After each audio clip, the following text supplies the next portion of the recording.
आप सभी विश्वासियों का आज के इस ऑनलाइन चर्च सर्विस में हृदय से धन्यवाद देते हैं। आज की आराधना को परमेश्वर के पवित्र वचन के आधार पर हम लोग आरंभ करेंगे। परमेश्वर का पवित्र वचन हम सबों को आह्वान करता है। भजन संहिता 42 उसके पहले और दूसरे पद। जैसे हरनी नदी के जल के लिए हाँफती है, वैसा ही है परमेश्वर, मैं तेरे लिए हाँफता हूँ। जीवते ईश्वर, हाँ परमेश्वर का मैं प्यासा हूँ। मैं कब जाकर परमेश्वर को अपना मुँह दिखाऊंगा। आमीन। आइए आज के आराधना को आरंभ करते हुए हम लोग गीत गाएंगे। गीत नंबर 45। गीत नंबर 45। आह गलगत्था पर आओ और उस पर आँख लगाओ, जो बीच के क्रूस पर है। किसकी आँख ना भरे और कौन विलाप ना करे कि प्रभु ऐसे दुख में है।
मंडली खड़ी हो जाए।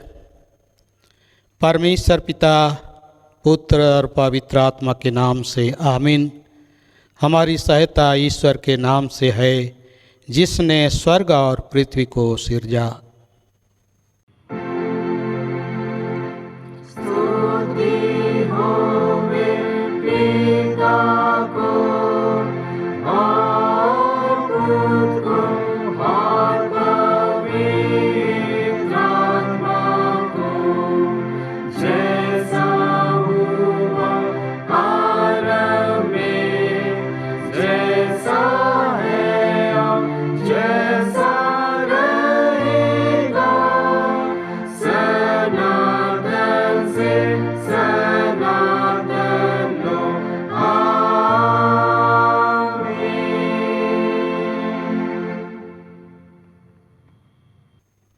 हम ईश्वर के सामने अपने पापों को दीनताई से मान लेवें।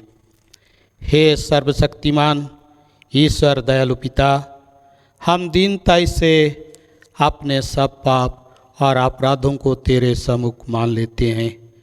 तू अपने प्रिय पुत्र हमारे प्रभु यीशु ख्रीस्त के कारण हम पर दया दृष्टि कर और हमारे सब पापों को क्षमा कर। आमीन।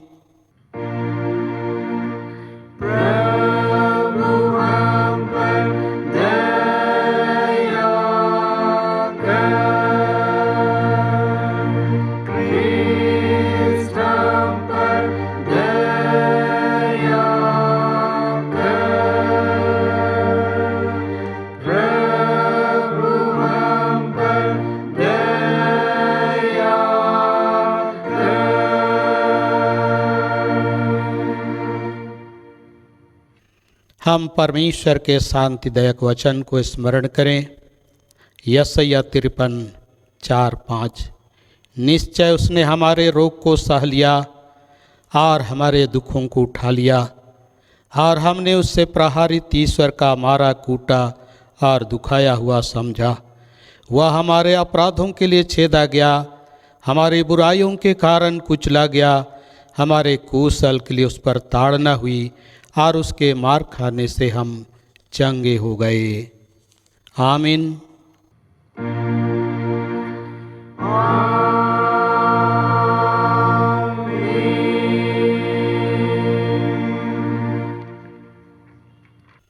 मंडली उठे। सबसे ऊंचे स्थान में ईश्वर का गुणानुवाद होए।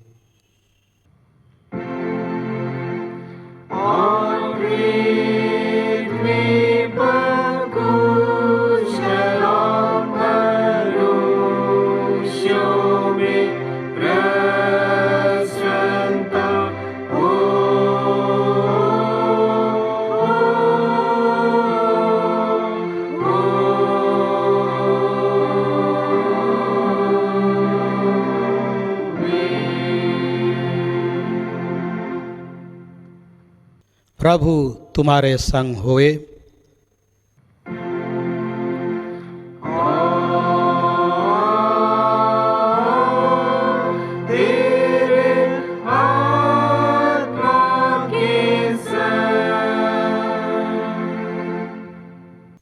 आइए हम प्रार्थना करें। हे दयालु ईश्वर स्वर्गवासी पिता, हम सारे मन से तेरा धन्यवाद करते हैं कि तू हमारे पापों का भार हम पर से उतार के अपने पुत्र पर रखा है। हम दीनताई के साथ तेरी विनती करते हैं कि पवित्र आत्मा के द्वारा हमको चला, कि हम अपने प्रभु यीशु ख्रीस्त के दुख और मरने के द्वारा शैतान के विरोध और हर परीक्षा में शांति और सामर्थ्य पाएं, जिससे सब पापों से परे रहने का यत्न करके अनंत जीवन प्राप्त करें। तेरे पुत्र हमारे प्रभु यीशु ख्रीस्त के द्वारा। आमीन।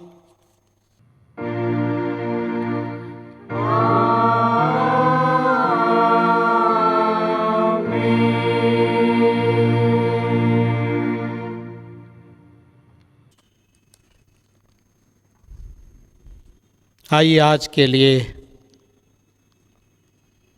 पवित्र वचन जो पाठ वचन के रूप में हम सबों के लिए ठहराया गया है, वह हमें मिलता है पत्रस की पहली पत्री, उसके पहला अध्याय पद 17 से आगे 25वें पद तक।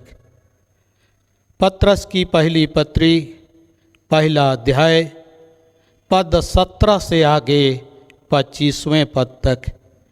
यहाँ परमेश्वर का पवित्र वचन हम ऐसा पाते हैं, और जबकि तुम हे पिता कहकर उससे प्रार्थना करते हो, जो बिना पक्षपात हर एक के काम के अनुसार न्याय करता है, तो अपने परदेशी होने का समय भय से बिताओ, क्योंकि तुम जानते हो कि तुम्हारा निकम्मा चाल चलन जो बाप दादों से चला आता है, उससे तुम्हारा छुटकारा चांदी सोने और नाशमान वस्तुओं के द्वारा नहीं हुआ, पर निर्दोष और निष्कलंक मेमने अर्थात मसीह के बहुमूल्य लोहू के द्वारा हुआ। उसका ज्ञान तो जगत की उत्पत्ति से पहले ही से जाना गया था, पर अब इस अंतिम युग में तुम्हारे लिए प्रकट हुआ। उसके द्वारा तुम उस परमेश्वर पर विश्वास करते हो जिसने उससे मरे हुओं में से जिलाया और महिमा दी कि तुम्हारा विश्वास और आशा परमेश्वर पर हो। अतः जबकि तुमने भाईचारे की निष्कपट प्रीति के निमित्त सत्य के मानने से अपने मनों को पवित्र किया है, तो तन मन लगाकर एक दूसरे से अधिक प्रेम रखो, क्योंकि तुमने नाशमान नहीं परंतु अविनाशी बीज से परमेश्वर के जीवते और सदा ठहरने वाले वचन के द्वारा नया जन्म पाया है। क्योंकि हर एक प्राणी घास के समान है और उसकी सारी शोभा घास के फूल के समान है। घास सूख जाती है और फूल झड़ जाता है, परंतु प्रभु का वचन युगानुयुग स्थिर रहता है। और यही सुसमाचार का वचन है जो तुम्हें सुनाया गया था यहाँ तक। आमीन। तेरा धन्यवाद हो हे ख्रिस्त यीशु, ईश्वर के मेमना, जो ले जाता है जगत का पाप, हम पर अनुग्रह कर।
अब हम समस्त क्रिस्तानी कलीसिया के संग अपना महापवित्र विश्वास मान ले के यूँ कहें, मैं विश्वास करता हूँ परमेश्वर पिता पर, जो स्वर्ग और पृथ्वी का सर्वशक्तिमान सृजनहार है, और उसके इकलौते पुत्र अपने प्रभु यीशु ख्रीस्त पर, जो पवित्र आत्मा से गर्भ में आया, कुंवारी मरियम से उत्पन्न हुआ, पांतुस पिलातुस की आज्ञा से दुख उठाया, क्रूस पर चढ़ाया गया, मर गया और गाड़ा गया, पाताल में उतरा, तीसरे दिन मृतकों में से जी उठा, स्वर्ग पर चढ़ गया और परमेश्वर सर्वशक्तिमान पिता के दाहिने हाथ बैठा है, जहाँ से वह जीवितों और मृतकों का विचार करने को फिर आएगा। मैं विश्वास करता हूँ पवित्र आत्मा पर, एक ही पवित्र ख्रिस्तानी कलीसिया, पवित्रों की संगत पर, पापों की क्षमा, देह की जी उठने और अनंत जीवन पर। आमीन।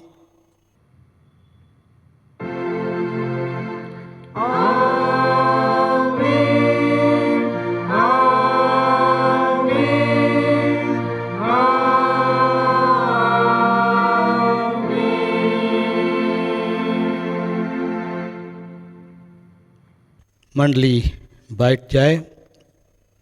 आइए हम आराधना का दूसरा गीत गाएंगे, गीत नंबर 40। गीत नंबर 40। एक मेमना बिना दोष अपराध हमारा दोष उठाता, वह धीरज और दीनताई के साथ संसार का पाप ले जाता। वह होता रोगी सामर्थवान, कष्टदायक घातक के अधीन सुपासा सुख त्याग देता। वह भोगता ठट्ठा लाज अमित, घाव कोड़ा डर मर क्रूस और मृत, वह आनंद से सह लेता।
का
मंडली उठे।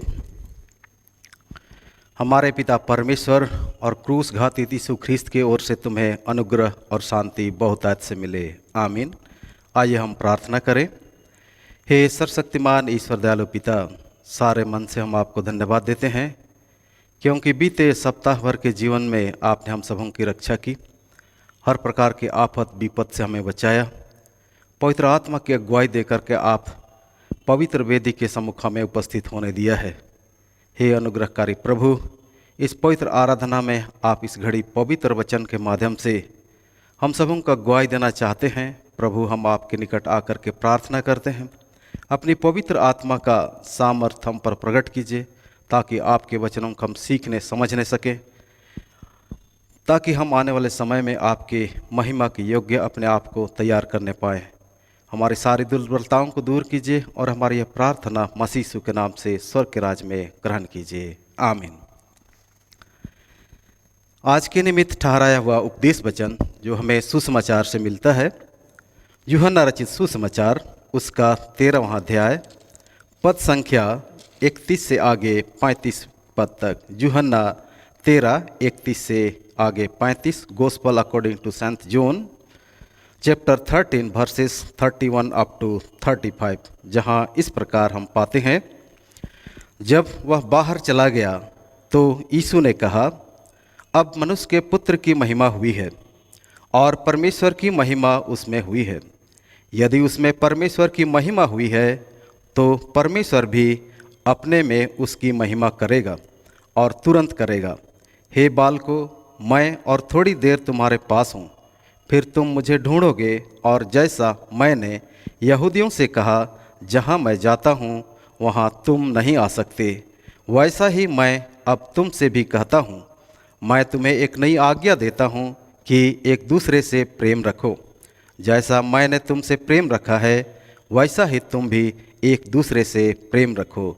यदि आपस में प्रेम रखोगे तो इसी से सब जानेंगे कि तुम मेरे चेले हो। यहाँ तक, आमीन। सभी कोई बैठ जाएंगे। ख्रीस्त यीशु में प्यारे भाई और बहनों, हमारा उद्धारकर्ता प्रभु यीशु मसीह अपने सेवा काल में अपने दुख और मृत्यु के बारे कई बार अपने शिष्यों को बता चुके थे, परंतु उसके चेले उसके दुख और मृत्यु से संबंधित रहस्य की बातों को नहीं जान पाए थे। अर्थात प्रभु यीशु मसीह के क्रूस, दुख, मृत्यु का समय जब निकट था तो प्रभु यीशु मसीह को यह अनुभव हुआ कि उसके चेले उनके क्रूस, दुख, मृत्यु और पुनरुत्थान के रहस्य की बातों को वे नहीं समझ सके हैं। इस निमित्त प्रभु एक संदेश देता है जिसे हम विदाई संदेश या फेयरवेल स्पीच भी हम कहते हैं, जो कि हम यूहन्ना रचित सुसमाचार में ही केवल मिलता है, जो हमें 13 अध्याय उसका 31 से आगे 16 अध्याय का 33वें पद तक हम पाते हैं। और इसमें इस विदाई संदेश का सिलसिला है और इसी सिलसिले में प्रभु यीशु मसीह अपने क्रूस, दुख, मृत्यु से संबंधित रहस्य की बातों को अपने शिष्यों को बतलाया है। जब हम संपूर्ण बाइबल को देखें तो कई जगह पर विदाई संदेश या फेयरवेल स्पीच कई लोगों के द्वारा से दिया गया। पुराना नियम या नए नियम दोनों ही भागों में हम फेयरवेल स्पीच के बारे में हम पाते हैं। विशेष करके उत्पत्ति की पुस्तक उसका 49वें अध्याय में याकूब अपने पुत्रों को विदाई संदेश देता है। व्यवस्था विवरण की पुस्तक 28 और 29 में मूसा अपने उत्तराधिकारियों को विदाई भाषण देता है। यहोशू की किताब में यहोशू इस्राएलियों को अंतिम बार यह विदाई संदेश देता है, जो यहोशू 23 और 24 पद में पाते हैं। प्रेरित क्रिया उसका 20वें अध्याय में पौलुस अपने उत्तराधिकारियों को अंतिम विदाई का संदेश देता है। उसी प्रकार दूसरा पतरस, जिसमें पतरस अपने अनुयायियों को संदेश देता है। जब हम इन विदाई के इस संदेश या भाषण को जब हम गहराई से देखें तो इसमें एक समानता दिखलाई देती है और वह समानता इनके विषय वस्तु पर है। अर्थात सभी कोई इस विदाई या भाषण में या विदाई संदेश में जिसे उन्होंने अपने अनुयायियों को दिया, उसमें 3 मुख्य विषय हम देखने पाते हैं। पहला तो ये आशीर्वाद देते हैं, दूसरा प्रोत्साहन देते हैं, और तीसरा निर्देश देते हैं कि निर्देशों का पालन करके वे किस प्रकार उसके उत्तराधिकारी बन सकते हैं। यह 3 विषय सभी विदाई भाषण में या विदाई संदेश में हम पाते हैं। अंतर यीशु मसीह के संदेश का अंतर यही है कि यीशु मसीह को छोड़ करके जितने भी अपने विदाई का संदेश अपने अनुयायियों को, अपने उत्तराधिकारियों को दे रहे थे, वे लोग बूढ़े हो चुके थे। बुढ़ापा के कारण से वे अपने सेवा को जारी करने में असमर्थ थे।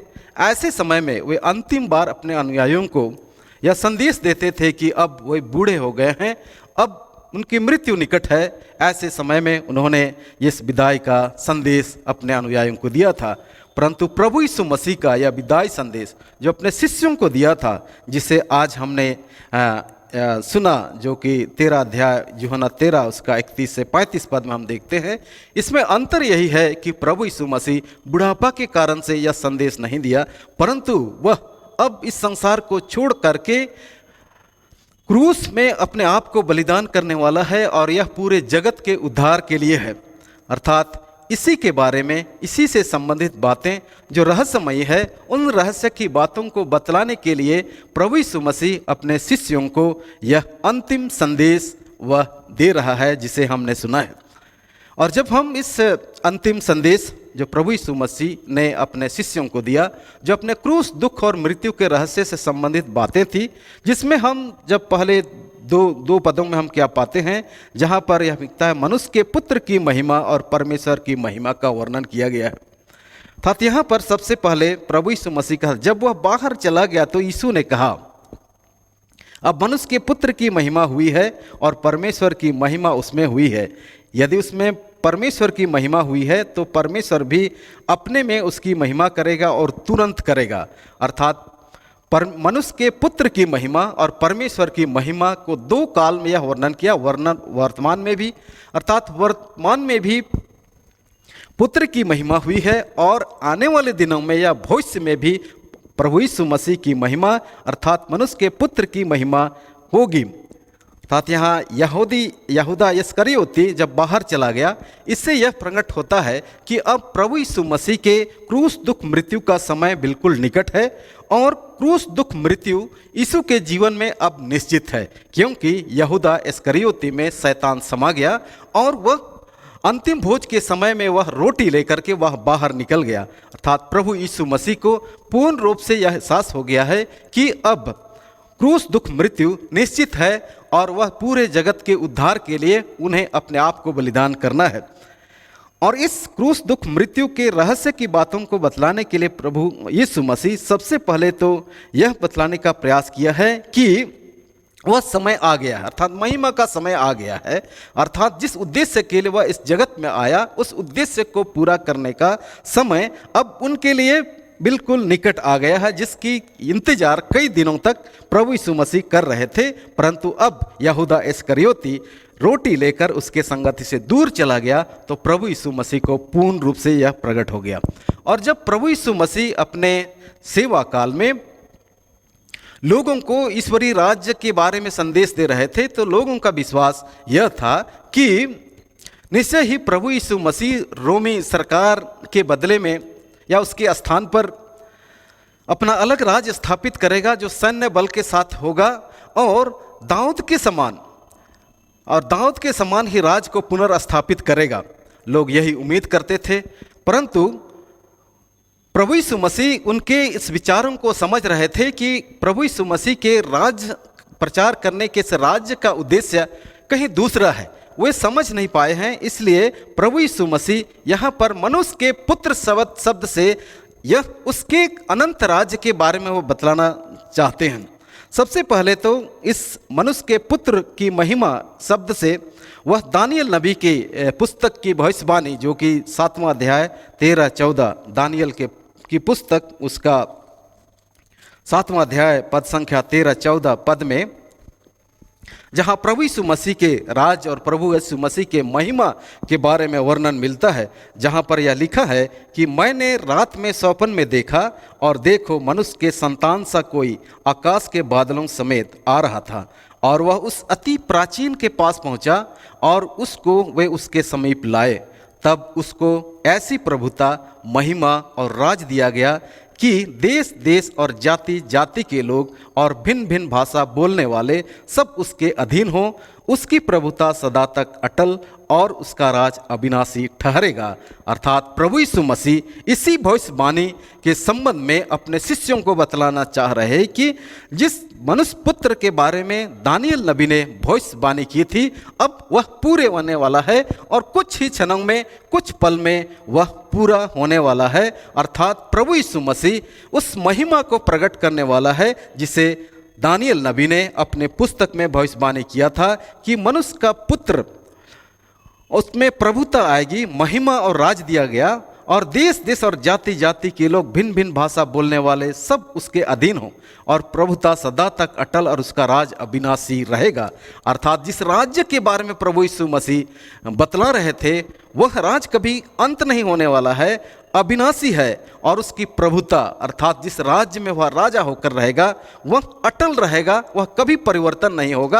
अर्थात उसकी शासन व्यवस्था कभी परिवर्तन नहीं होगा। उस राज्य को स्थापित करने के लिए प्रभु यीशु मसीह अब क्रूस, दुख, मृत्यु के द्वारा से वह लोगों के बीच में प्रकट करने वाला है।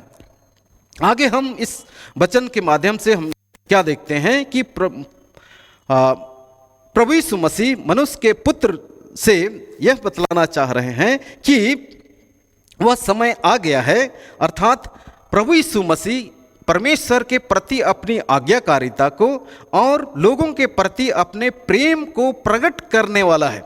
अर्थात क्रूस, पेड़ पर अपने आप को बलिदान करके परमेश्वर की आज्ञा पालन करने का दृश्य रूप से वह प्रकट करने वाला है और मानव जाति से वह किस प्रकार प्रेम करता है उस प्रेम को यहाँ पर प्रकट करने वाला है, जिसे यूहन्ना रचित सुसमाचार उसका 3 अध्याय और 14-15 पद में भी हम पाते हैं, जहाँ यूहन्ना यह लिखता है कि और जिस रीति से मूसा ने जंगल में सांप को ऊंचे पर चढ़ाया, उसी रीति से अवश्य है कि मनुष्य का पुत्र भी ऊंचे पर चढ़ाया जाए, ताकि जो कोई उस पर विश्वास करे वह अनंत जीवन पाए। अर्थात प्रभु यीशु मसीह ही यह उदाहरण दिया, जिस प्रकार मूसा ने पीतल के सांप को पहाड़ की चोटी पर चढ़ाया और जो लोग उस सांप पर विश्वास किए, जो कोई उस ऊंचे पर चढ़ाए हुए सांप को देखे, उनकी ओर अपनी निगाहों को उठाए, वे उद्धार पाए। वैसा ही प्रभु यीशु मसीह भी ऊपर पर चढ़ाया जाएगा, ऊंचे पर चढ़ाया जाए, ताकि जो कोई उस पर विश्वास करे वह अनंत जीवन पाए। अर्थात प्रभु यीशु मसीह क्रूस, मृत्यु के द्वारा से वह ऊपर पर चढ़ाया गया, पहाड़ की चोटी पर चढ़ाया जाएगा और जो कोई उस पर विश्वास करेंगे वे नाश नहीं होंगे परंतु अनंत जीवन प्राप्त करेंगे। अर्थात प्रभु यीशु मसीह लोगों के प्रति जो प्रेम था, उस प्रेम की भावना को यहाँ पर प्रकट कर रहे हैं और ईश्वर के प्रति जो आज्ञाकारिता उन्होंने दिखाया था उसको क्रूस में दृश्य रूप से प्रकट किया, जिसका परिणाम हम क्या देखते हैं कि लोग उसके माध्यम से अनंत जीवन को प्राप्त करेंगे।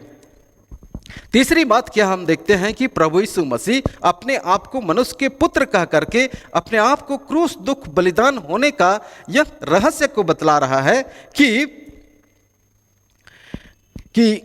प्रभु यीशु मसीह अपने क्रूस, दुख, मृत्यु के द्वारा से परमेश्वर और अपने वैभव का प्रभा मंडल को लोगों के बीच प्रकट करने वाला है। अर्थात जिस प्रकार निर्गमन की पुस्तक उसका 24 अध्याय उसका 16 और 17 पद में हम क्या देखते हैं कि परमेश्वर की प्रभा लोगों के बीच में प्रकट हुई। एक निर्गमन 24 उसका 16-17 पद में जहां लिखता है, तब यहोवा के तेज ने सिनाई पर्वत पर निवास किया और वह बादल उस पर 6 दिन तक छाया रहा और 7वें दिन उसने मूसा को बादल के बीच में से पुकारा। इस्राएलियों की दृष्टि में यहोवा का तेज पर्वत की चोटी पर प्रचंड आग के समान दिखाई पड़ता था। तब मूसा बादल के बीच में प्रवेश करके पर्वत पर चढ़ गया। हम यहाँ देखते हैं कि यहोवा का तेज अर्थात प्रचंड आग के समान दिखाई पड़ता था और एक बादल दिखलाई दिया। अर्थात प्रभु यीशु मसीह भी इस यहोवा के वैभव को और अपने वैभव को जो कि दृश्य रूप में प्रकट करना चाहता था, अर्थात क्रूस दुख मृत्यु के द्वारा से अब मसीह का वैभव और परमेश्वर का प्रभा मंडल जो कि सिनाई पर्वत पर एक प्रचंड तेज की समान प्रकट हुआ, उसी प्रकार प्रभु यीशु मसीह क्रूस दुख मृत्यु के द्वारा से इस प्रभा मंडल को, वैभव को लोगों के बीच में, पूरे जगत के बीच में वह प्रकट करने वाला है। जब हम प्रभु यीशु मसीह के क्रूस दुख घटनाओं को हम देखें, जब वह प्राण त्यागने पर थे, प्राण त्याग दिए, पूरे जगत अंधियारा छा गया, तीसरे पहर तक वह अंधियारा छाया रहा। यह प्रकट करता है, अर्थात यह अपने वैभव को, अर्थात परमेश्वर की प्रभा मंडल को प्रकट करता है। जब प्रभु यीशु मसीह क्रूस दुख सह रहा था, उस समय भी परमेश्वर की प्रभा प्रकट हुई। और उसे आगे जब हम देखते हैं, वह कब्र पर था 3 दिन के बाद, जबकि वह जी उठा तो कब्रें तड़क गई, चट्टानें टूट गई है, परमेश्वर का वचन कहता है। और उस कब्र में स्वर्गदूत वहां पर आए जो कि परमेश्वर का प्रभा को प्रकट कर रहे थे, और मरियम और जितने भी वहां पर गए थे सभी कोई उसे देख करके डरने लगे कि इतना चमकवान स्वर्गदूत उस कब्र पर बैठे हुए थे, अर्थात यह परमेश्वर की प्रभा था, प्रभु यीशु मसीह का वैभव था। और यह प्रभु यीशु मसीह इसी रहस्य के बारे में मनुष्य के पुत्र कह करके वह बतला रहा है, क्योंकि पुराने नियम में जितने भी भविष्यवाणी किए थे वे प्रभु यीशु मसीह से संबंधित के बारे में वे मनुष्य के पुत्र कहे थे, अर्थात मनुष्य का पुत्र अर्थात प्रभु यीशु मसीह, अर्थात अपने क्रूस दुख मृत्यु के द्वारा से अपने वैभव को, या तो परमेश्वर के प्रभा मंडल को, उस प्रचंड ज्योति को वह दिखलाने वाला है, और परमेश्वर की अद्वितीय शक्ति को क्रूस दुख मृत्यु के द्वारा से वह प्रकट करने वाला है। इसीलिए प्रभु यीशु मसीह यहाँ पर मनुष्य के पुत्र की महिमा और परमेश्वर की महिमा का वर्णन किया गया है, अर्थात वह क्रूस दुख मृत्यु में तुरंत ही क्रूस दुख मृत्यु में वह प्रकट होगा, और क्रूस दुख मृत्यु के बाद वह भविष्य में भी प्रकट होगा, अर्थात भविष्य में जब प्रभु यीशु मसीह स्वर्गरोहण में स्वर्ग उठा लिए गए, उस समय भी हम क्या देखते हैं कि बादल पर प्रभु यीशु मसीह उठा लिया गया, और लिखा है कि बादलों पर प्रभु यीशु मसीह उठा लिया और परमेश्वर के दाहिने हाथ बैठ गया, अर्थात लोगों ने देखा। अर्थात इसी को वर्तमान और भविष्य में प्रभु यीशु मसीह ने लोगों के बीच में दिखलाया कि वह क्रूस दुख मृत्यु के द्वारा से परमेश्वर के वैभव और उस प्रभा मंडल को प्रकट करने वाला है। आगे हम 33वें पद में हम क्या पाते हैं, दूसरी बात है जहां लिखा है, जहां मैं जाता हूं वहां तुम नहीं आ सकते, अर्थात प्रभु यीशु मसीह इस क्रूस दुख मृत्यु से संबंधित रहस्य की बात है। अर्थात वे समझ नहीं पा रहे थे कि जब इतना आश्चर्य कर्म करने वाला व्यक्ति अर्थात यीशु ख्रिस्त किस प्रकार वह हमसे विदा हो सकता है, वह मृत्यु का शिकार कैसे हो सकता है, जो कि मुर्दों को जिलाने वाला प्रभु है, जो बीमारों को चंगा करने वाला प्रभु है। लोगों या उनके चेलों को यह विश्वास नहीं था कि प्रभु यीशु मसीह के जीवन के साथ में ऐसा कभी नहीं होगा, परंतु प्रभु यीशु मसीह इस 31 और 32 पदों में जबकि वह अपने महिमा के बारे में बतला रहा है, तो इसके आगे वह बतला रहा है कि जहां मैं जाता हूं वहां तुम नहीं आ सकते, अर्थात प्रभु यीशु मसीह क्रूस दुख मृत्यु के द्वारा से उन अपने शिष्यों से तुरंत ही विदा होने वाला है, और उसके पीछे या उसके साथ में कोई जाने वाला नहीं है। अर्थात जल्द ही चेले उसके संगति से अलग हो जाएंगे, और प्रभु यीशु मसीह इस वचन के माध्यम से यह उन्हें बतलाना चाह रहे थे कि उन्होंने अपने शिष्यों को कहा था कि मैं तुम्हारे लिए जगह तैयार करने के लिए जा रहा हूँ, अर्थात थोड़ी देर तुम मुझे देखोगे और थोड़ी देर तुम मुझे नहीं देखोगे, अर्थात मैं जहाँ जा रहा हूँ वहाँ तुम नहीं आ सकते, अर्थात मैं तुम्हारे लिए जगह तैयार करने के लिए जा रहा हूँ, और जब तैयार होगा तो मैं फिर से तुम्हें ले जाने के लिए वापस आऊँगा। प्रभु का इशारा यही है, अर्थात क्रूस दुख मृत्यु के माध्यम से ही प्रभु यीशु मसीह अपने शिष्यों से या इस संसार से विदा होकर के स्वर्ग को जाएगा, और जहाँ पर मनुष्य या उनके शिष्य नहीं जा सकते, इसी को बतला रहा है कि जहाँ मैं जाता हूँ वहाँ तुम नहीं आ सकते। अर्थात प्रभु यीशु मसीह के इस क्रूस दुख का रहस्य यही है कि अब वह क्रूस दुख में अपने आप को बलिदान करेगा, और इस बलिदान के पश्चात वह लोगों के लिए, पूरे जगत के लोगों के लिए जगह तैयार करेगा, और वह अपने शिष्यों को, विश्वासियों को लेने के लिए वह आएगा। और मैं चाहता हूँ कहने का मतलब यह भी है कि जिस प्रकार यूहन्ना 7 उसका 33-34 पद में हम पाते हैं कि यहूदी लोग प्रभु यीशु मसीह के घात में लगे हुए थे, और इसको लोग नहीं समझ रहे थे कि यहूदी लोग प्रभु यीशु मसीह को घात करेंगे। और चेलों को यह विश्वास भी नहीं था, क्योंकि पतरस जैसे शिष्य को भी यह विश्वास नहीं था कि प्रभु यीशु के साथ में ऐसा होगा। परंतु प्रभु यीशु मसीह यह बतला रहा है कि मैं क्रूस दुख मृत्यु के कारण से तुमसे विदा हो जाऊंगा, और यह निश्चित है कि मैं क्रूस दुख मृत्यु के द्वारा से तुमसे हम अलग हो जाएंगे। तीसरी बात, इस वचन के द्वारा से प्रभु यीशु मसीह यह भी कह रहा है कि अब वह चेलों से अलग हो जाएगा। यह रहस्य की बात है। अलग होने के बाद में उनकी स्थिति अर्थात उनकी स्थिति कठिन हो जाएगी, क्योंकि रोमन साम्राज्य या रोमन सरकार प्रभु यीशु मसीह के विरुद्ध में था, यहूदी लोग उसके विरुद्ध में थे। ऐसी स्थिति में निश्चय है कि उसके शिष्य लोग प्रभु यीशु मसीह के चले जाने के बाद में उन्हें कठिन समय आएगा, उनके लिए कठिनाई होगी। इस बात को प्रभु यीशु मसीह बतला रहे हैं। अर्थात प्रभु यीशु मसीह के विदा होने के पश्चात उनका जीवन कठिन होगा। इस बात को उन्हें स्मरण दिलाता है और उन्हें प्रोत्साहन देता है कि ऐसी परिस्थिति में भी तुम अपने विश्वास में बने रहो। अंत और तीसरी बात हम क्या पाते हैं, जहाँ एक नई आज्ञा का वर्णन किया गया है, जो 34 और 35 पद में हम पाते हैं, जहाँ यह लिखा है, मैं तुम्हें एक नई आज्ञा देता हूँ कि एक दूसरे से प्रेम रखो। जैसा मैंने तुमसे प्रेम रखा वैसा ही तुम भी एक दूसरे से प्रेम रखो। यह नई आज्ञा के बारे में प्रभु यीशु मसीह पहले भी कई बार शिष्यों के बीच में दोहरा चुका था और प्रेम का संदेश लोगों को दे चुका था। अर्थात यह बिल्कुल ही नई आज्ञा तो नहीं है, परंतु यह यहूदियों के जीवन में या इस्राएलियों के जीवन में पहले से ही इसकी शिक्षा दी जाती थी, जो लय व्यवस्था की पुस्तक 19 उसका 18 पद में हम पाते हैं, जहां लिखा है, एक दूसरे से अपने समान प्रेम रखा क्योंकि मैं यहोवा हूँ। अर्थात परमेश्वर ने इस्राएलियों को यह आदेश दिया था कि एक दूसरे से प्रेम रखो जैसे मैंने तुमसे प्रेम रखा है। उसी प्रकार 10 आज्ञा का सारांश भी यह कहलाता है कि परमेश्वर से अपने सारे मन से, बुद्धि से, बल से तुम प्रेम रखना। अर्थात यह प्रेम का संदेश आदि से ही या आरंभ से ही इस्राएलियों के बीच में यह एक धार्मिक शिक्षा थी और 10 आज्ञा का सार भी था। यह मुख्य आज्ञा के रूप में जाना जाता था। और जब प्रभु यीशु मसीह अपने सेवा काल में भी इस वचन को फिर से दोहराया कि अपने पड़ोसी के समान अपने समान प्रेम रखना, इसका मतलब यह हुआ कि केवल अपने ही रिश्तेदारों या नज़दीकियों से ही प्रेम करना ऐसी बात नहीं है, परंतु विरोधी लोगों या दुश्मनों के साथ में भी प्रेम की भावना दिखलाना। और प्रभु यीशु मसीह मत्ती 5 उसका 44 पद में इसी 10 आज्ञा के सार या प्रेम का या संदेश को ही उन्होंने एक दूसरे तरफ से बतलाया है कि बैरों से प्रेम रखो और सताने वालों के लिए प्रार्थना करो। अर्थात प्रेम करने वालों के साथ ही प्रेम की भावना दिखलाना ऐसी बात नहीं है, परंतु प्रभु यीशु मसीह यह बतलाना चाह रहे हैं कि जो सताने वाले हैं, जो तुम्हारे विरुद्ध में हैं, उनके लिए भी तुम प्रार्थना करो और अपनी प्रेम की भावना प्रकट करो।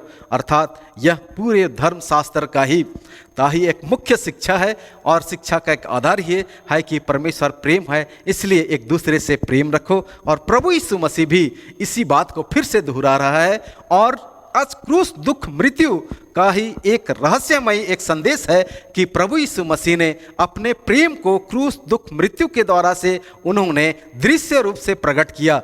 और जब हम यूहन्ना रचित सुसमाचार उसका 13वां अध्याय उसका 1 से आगे हम जब पढ़ेंगे तो प्रभु यीशु मसीह ने इस अंतिम विदाई संदेश या विदाई वार्तालाप से पहले उन्होंने अपने शिष्यों का पैर धोया। अर्थात उन्होंने नम्रतापूर्वक उनके प्रेम को दिखलाया। अर्थात उन्होंने भावनाओं के द्वारा से नहीं, परंतु वह अपने कार्यों के द्वारा से अपने शिष्यों के प्रति किस प्रकार प्रेम करता था, उस प्रेम को उन्होंने बतलाया। अर्थात इसी को प्रभु यीशु मसीह अपने शिष्यों को कहता है कि मैं एक नई आज्ञा देता हूँ कि एक दूसरे से प्रेम रखो जैसा मैंने तुमसे प्रेम रखा। अर्थात प्रभु यीशु मसीह प्रेम की भावना को क्रूस में बतलाना चाहते थे। अर्थात यह प्रेम जो कि क्रूस में प्रकट है, यह मनुष्य जाति के प्रति उसका प्रेम है।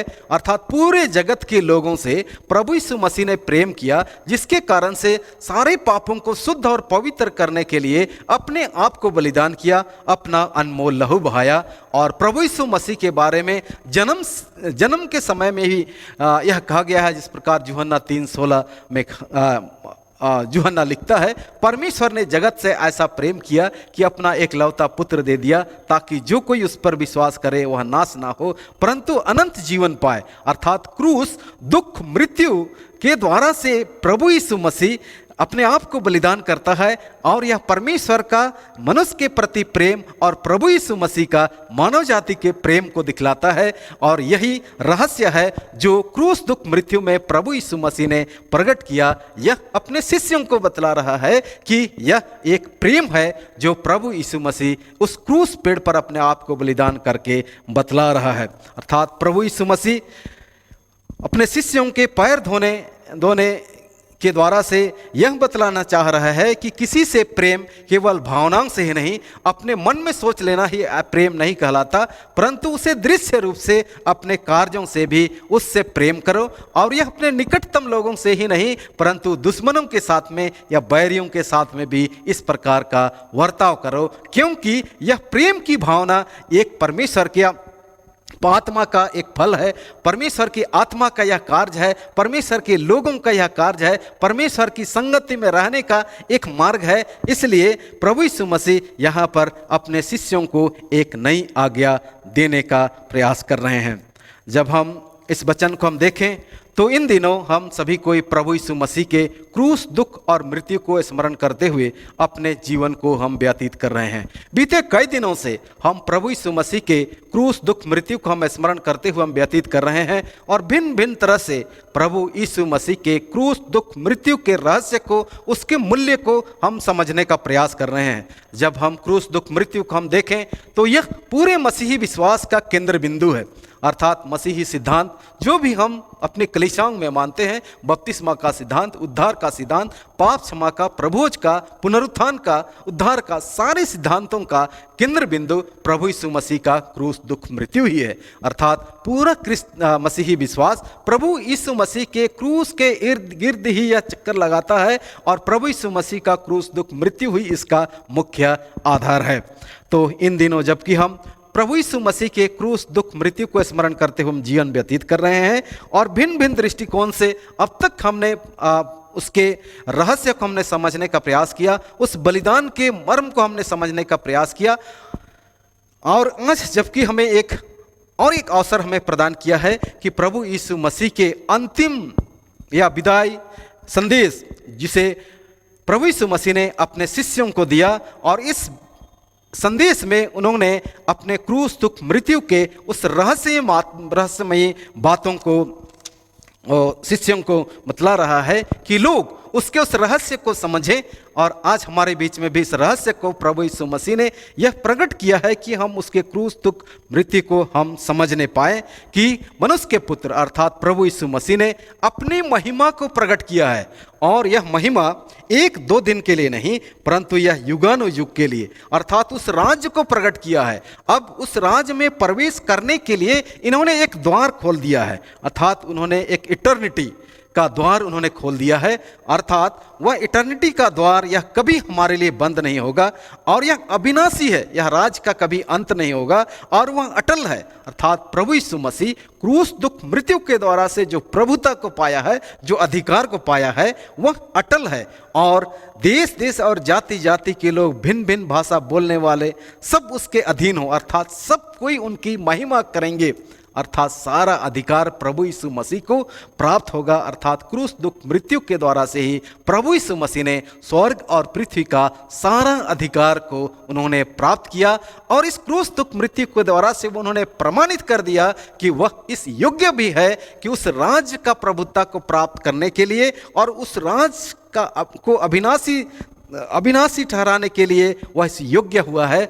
इसी बात को आज के संदेश में बतला रहा है कि मानव पुत्र ने अस्थायी रूप से वह स्वर्ग का द्वार को या परमेश्वर के राज्य को हमारे लिए खोल दिया है, और उन्होंने यह भी प्रकट किया है कि अब प्रभु यीशु मसीह के क्रूस दुख मृत्यु के पश्चात एक नया दौर आरंभ होगा, और वह दौर है कि वह अब विश्वासियों के लिए एक ठहरने के लिए युगानुयुग परमेश्वर की संगति में रहने के लिए या उसकी महिमा करने के लिए एक जगह तैयार करने के लिए जा रहा है। इसलिए वह एक नई आज्ञा अपने शिष्यों को दिया, और यह नई आज्ञा केवल शिष्यों के लिए नहीं परंतु सभी विश्वासियों, जगत के सभी मानव जाति के लिए यह एक नई आज्ञा है, जिस आज्ञा के माध्यम से हम उस इटर्निटी में हम प्रवेश कर सकते हैं, उस अस्थायी राज्य में हम प्रवेश कर सकते हैं और उस महिमा में प्रवेश कर सकते हैं जिस महिमा को प्रभु यीशु मसीह ने प्रकट किया, और जिस वैभव को उन्होंने प्रकट किया, जिस ज्योति को प्रकट किया, जिस प्रचंड ज्योति को उन्होंने अपने इस बलिदान के द्वारा से प्रकट किया, उसके में हम प्रवेश कर सकें, उसकी संगति में हम प्रवेश कर सकें। इसलिए उन्होंने एक नई आज्ञा उन्होंने दिया, और क्रूस दुख मृत्यु के द्वारा से प्रभु यीशु मसीह ने यह प्रकट किया कि निश्चय ही प्रभु परमेश्वर ने प्रभु यीशु मसीह को इस जगत में भेजने के द्वारा से अपने प्रेम को प्रकट किया है। और प्रभु यीशु मसीह क्रूस दुख मृत्यु में जब बलिदान हुआ, यह भी प्रकट करता है कि प्रभु यीशु मसीह ने जगत के मानव जाति से प्रेम किया और उनके पाप से शुद्ध और पवित्र करने के लिए अपने लहू को बहाया। और निश्चय ही प्रभु यीशु मसीह पूरे जगत के लोगों से वह प्रेम करता है, क्योंकि वह क्रूस दुख और मृत्यु के द्वारा से इस बात को वह प्रकट किया है। अर्थात प्रभु यीशु मसीह यह चाहता है कि सभी मानव जाति, पूरे जगत के लोग उसके पीछे चले, उसके इस नई आज्ञा का पालन करें, जो कि आज्ञा का सार है, 10 आज्ञा का सार है, व्यवस्था का सार है। प्रभु यीशु मसीह के दृष्टिकोण से सबसे बड़ी आज्ञा है, अपने पड़ोसी से प्रेम रखो, परमेश्वर से प्रेम रखो, यह सबसे बड़ी आज्ञा है। आज्ञा के माध्यम से प्रभु यीशु मसीह चाहता है कि पूरे मानव जाति उसकी संगति में आए, उसके प्रेम में बने रहें। वह चाहता है कि हम अनंत काल के राज्य में हम प्रवेश करें। प्रभु यीशु मसीह क्रूस दुख बलिदान के द्वारा से यह चाहता है कि वह हमसे प्रेम करता है और वह अनंत काल तक परमेश्वर के राज्य में हमें लेना चाहता है। जिस प्रकार यूहन्ना लिखता है 12 अध्याय उसका 32वें पद में, यूहन्ना 12 उसका 32 पद में, और मैं यदि पृथ्वी पर से ऊंचे पर चढ़ाया जाऊंगा तो सबको अपने पास खींचूंगा। अर्थात प्रभु यीशु मसीह क्रूस पर चढ़ाया गया, ऊंचे पर चढ़ाया गया, अर्थात ऊंचे पर चढ़ाया गया। यह बतलाता है कि वह ऊंचे पर चढ़ने के कारण से जगत के लोगों को खींच लूंगा। अर्थात प्रभु यीशु मसीह स्वर्ग पर उठा लिया गया, क्रूस मृत्यु के द्वारा से हमारी संगति से अलग हो गया और स्वर्ग पर उठा लिया गया, ताकि वह क्रूस दुख मृत्यु के द्वारा से एक वैभव को प्राप्त कर, प्रभा मंडल को प्राप्त करेगा, ऐसी शक्ति को प्राप्त करेगा कि हर एक विश्वासी को, पूरे मानव जाति को वह अपनी ओर खींच लेगा। यही प्रभु यीशु मसीह हम सभी विश्वासियों से चाहता है कि वह हम सबों को अपनी संगति में युगानुयुग लेना चाहता है। जब हम अपने जीवन को देखें तो निश्चय ही हम एक दूसरे से प्रेम करते हैं, और एक दूसरे से प्रेम करने के कारण से ही कलीसिया इतनी लंबी चौड़ी, आज हम कलीसिया को हम देखते हैं, इतनी बड़ी बड़ी कलीसियाएं स्थापित हुई। यह तो प्रेम का संदेश को प्रचार करने के द्वारा से ही हमने कई प्रकार की कलीसियाएं हैं, कितने बड़ी बड़ी कलीसियाएं हैं, दुनिया के कोने कोने पर कलीसियाएं आज हम देखते हैं, और उसी प्रकार प्रेम का संदेश भी लोगों के बीच में प्रचार किया जा रहा है। परंतु जब वास्तविक रूप से हम देखें तो हम अपने प्रियजनों से भी प्रेम करने में कभी कभी हम चूक जाते हैं। जो हमसे बहुत ही निकटतम लोग होते हैं, प्रिय लोग होते हैं, उनसे भी कभी कभी हम प्रेम की भावनाओं को हम प्रकट नहीं कर पाते हैं। हम अपने कार्यों के द्वारा से इस प्रेम को हम नहीं प्रकट करने सकते हैं। निश्चय ही हम एक दूसरे से प्रेम करने में अपने आप को कमज़ोर महसूस करते हैं। परंतु प्रभु यीशु मसीह ने अपने क्रूस दुख मृत्यु के द्वारा से इस रहस्य को बतलाता है कि वह हमसे प्रेम करता है, और यह संदेश देता है कि एक दूसरे से हम प्रेम करें। जो भी सताने वाले हैं उनके लिए भी हम प्रार्थना करें। इसलिए ख्रिस्त में प्यारे भाइयों और बहनों, यह प्रेम करना, एक दूसरे से प्रेम करना, यह आत्मा का फल है। जबकि हम पहला पाठ वचन में हम देखें कि प्रभु यीशु मसीह ने एक साधारण रूप से नहीं प्रेम किया, परंतु उन्होंने लहू बहा करके, अपना लहू बहा करके प्रेम किया, अपने आप को बलिदान करके। और इससे बड़ा प्रेम नहीं कि जो कोई एक दूसरे के लिए अपना प्राण दे, अर्थात प्रभु यीशु मसीह ने प्राण दे करके हमसे प्रेम किया और इतना गहरा हमें प्रेम किया, प्रेम अपने मोल लिया है और वह चाहता है कि स्वर्गीय स्थान में हमें उठा करके ले जाए। इसलिए ख्रिस्त में प्यारे भाइयों और बहनों, हम सभी कोई इन दिनों क्रूस दुख मृत्यु के सामर्थ्य को प्राप्त करके हम प्रभु के संगति में हम सभी कोई जाना चाहते हैं। सभी कोई हम चाहते हैं कि हम परमेश्वर की संगति में, परमेश्वर की उपस्थिति में रहें और उस अविनाशी राज्य में हम प्रवेश करें, उसके उस एटर्निटी में हम प्रवेश करें। तो हम बीते दिनों से जब हम इसके मूल्य को हम समझने का प्रयास कर रहे हैं, प्रभु हमसे सभी कोई चाहता है, इसलिए हम सभी कोई उसके अनुग्रह के लिए हम प्रार्थना करें। विशेष करके जब तक हम उसके अनुग्रह पर हम विश्वास नहीं करेंगे, अर्थात प्रभु यीशु मसीह अनुग्रहकारी प्रभु है, परमेश्वर अनुग्रहकारी प्रभु है, इसलिए हम सभी कोई उसके अनुग्रह पर हम भरोसा करें, उसके अनुग्रह पर हम विश्वास करें और उससे प्रार्थना करें ताकि उसकी आज्ञा को हम पालन करने में हम सफल होने सकें। हम कई प्रकार की निर्बलताओं के कारण से हम उस सबसे बड़ी आज्ञा को या एक दूसरे के साथ प्रेम करने की भावना को हम भूल जाते हैं, उससे प्रेम करने में हम असफल हो जाते हैं। परंतु परमेश्वर का अनुग्रह हमें हर प्रकार की दुर्बलता में हमें सामर्थ्य प्राप्त करता है। जैसे पहला कोरिन्थ 1:18 में पौलुस कहता है कि क्रूस की कथा उद्धार पाने के लिए परमेश्वर की सामर्थ्य है, अर्थात यही हमारे लिए एक सामर्थ्य है, अर्थात यही हमें परमेश्वर के अनुग्रह को प्राप्त करने के लिए एक सामर्थ्य है, यही हमें आज्ञाओं को पालन करने के लिए एक परमेश्वर की सामर्थ्य है जो प्रभु यीशु मसीह ने क्रूस पर प्रकट किया। और आज का संदेश में प्रभु यीशु मसीह इसी रहस्य को बतलाना चाहता है कि क्रूस दुख मृत्यु एक साधारण मृत्यु नहीं रहा, यह हमारे उद्धार पाने के लिए एक सामर्थ्य है। इसलिए आइए हम सभी मसीही विश्वासी और सभी जगत के लोग, हम सभी प्रभु यीशु मसीह के क्रूस की ओर अपनी निगाहों को उठाएं ताकि वह सामर्थ्य हम पर प्रकट हो और आने वाले दिनों में हम उस सबसे बड़ी आज्ञा और प्रभु यीशु मसीह की अंतिम आज्ञा को हम पालन करने में सफल हों। जिस प्रकार वह कहता है 35वें पद में, यदि आपस में प्रेम रखोगे तो इसी से सब जानेंगे कि तुम मेरे चेले हो, अर्थात प्रभु यीशु मसीह इसी के माध्यम से हमें चेला बनाना चाहता है। हम सबों से आशा करता है कि हम सभी को इसके चेले बने। इसलिए आइए हम सभी कोई प्रार्थना करते हुए प्रभु यीशु ख्रिस्त के क्रूस के नजदीक आएं ताकि इस आज्ञा को हम पालन करते हुए उसके चेले कहलाएं और युगानुयुग हम उसकी महिमा के योग्य होने पाएं। परमेश्वर पिता आज के इस वचन पर हमें अधिकाई से आशीष दे, आमीन। आइए हम इस वचन के लिए परमेश्वर का धन्यवाद करें। सर्वशक्तिमान ईश्वर दयालु पिता, फिर से हम आपको धन्यवाद देते हैं क्योंकि आज आपने इस पवित्र आराधना में अपने वचन के माध्यम से हमारे बीच में अपनी उपस्थिति दी और हम सबों को अगुवाई और आशीष प्रदान किया है। हे दयालु प्रभु, हम प्रार्थना करते हुए आपके चरणों के पास आते हैं। निश्चय ही आपने हमसे प्रेम किया और अपने इकलौता पुत्र को इस जगत में भेजा, जिन्होंने क्रूस पेड़ पर अपने आप को बलिदान किया, अपना अनमोल लहू बहाया, जिसके कारण से हम सभी कोई आपकी संगति में हम पुनः आते हैं।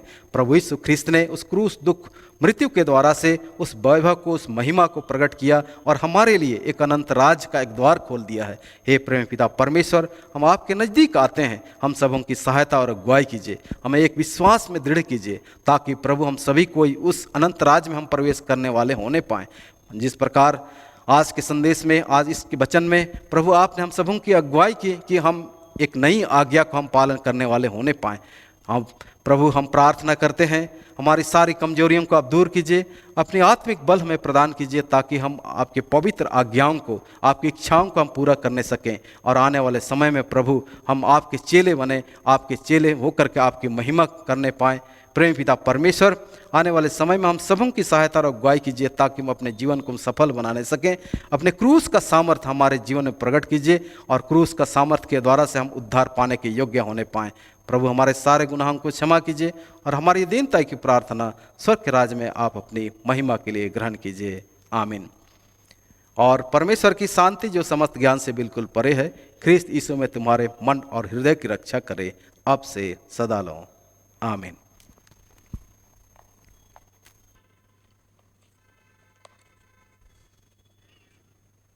आइए हम तीसरा गीत गाएंगे, गीत नंबर 51।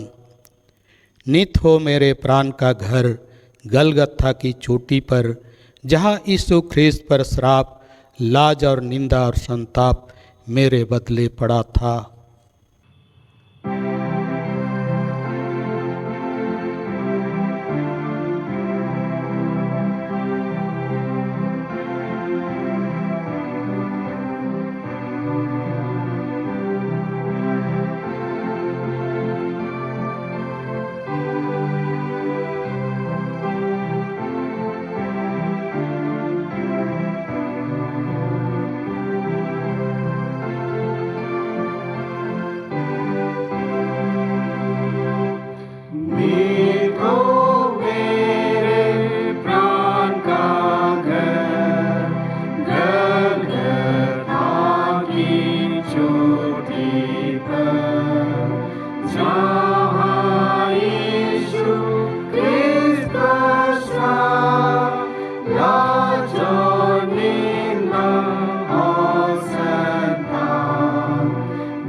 आइए हम अंतिम प्रार्थना करें।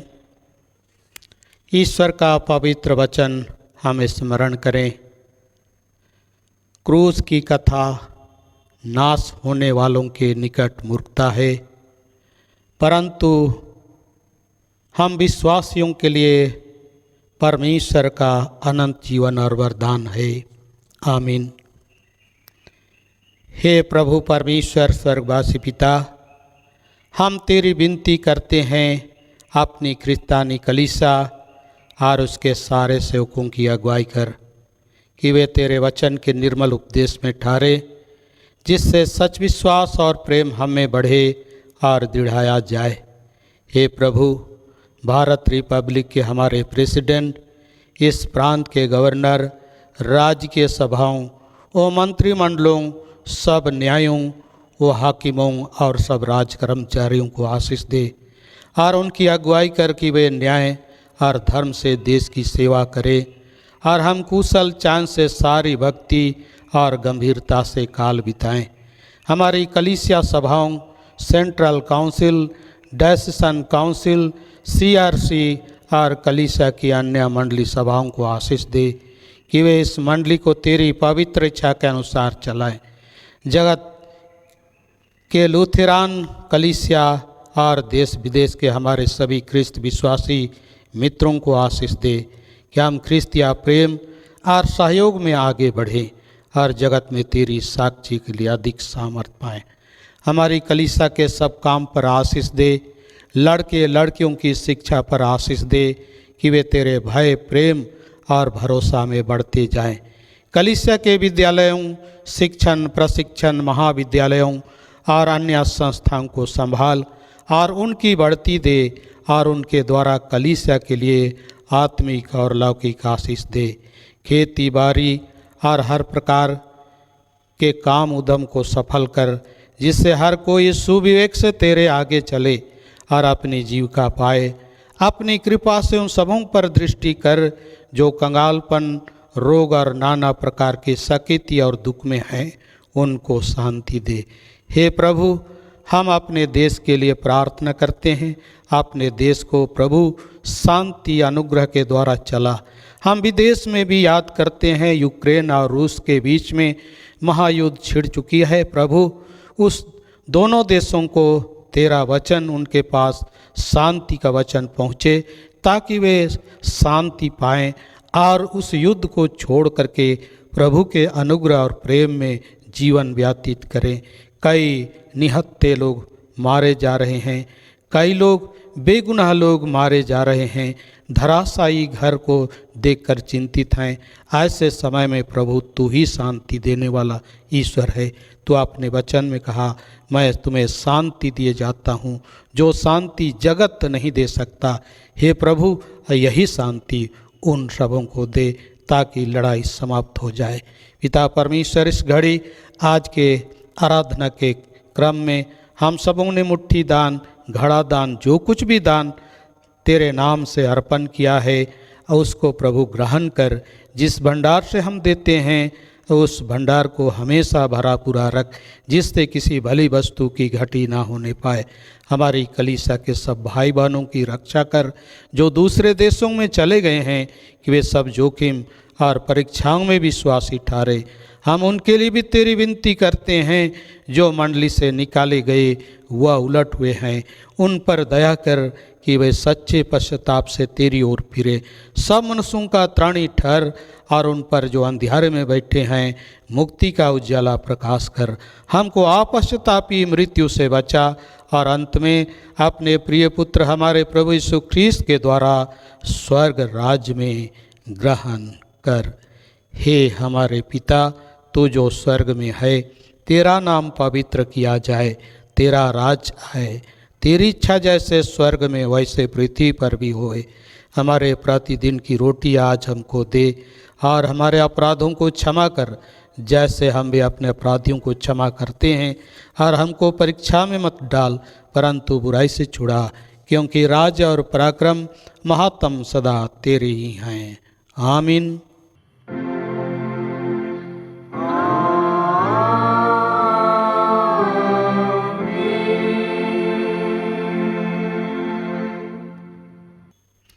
अब त्रिएक ईश्वर का आशीर्वाद विश्वासी और दीन मन होकर आप सभी ग्रहण करें। परमेश्वर तुझे आशीष देवे और तेरी रक्षा करे। परमेश्वर अपना मुख का प्रकाश तुझ पर करे और तुझ पर अनुग्रह करे। परमेश्वर अपना मुख का प्रकाश तुझ पर करे और तुझे कुशल देवे। आमीन।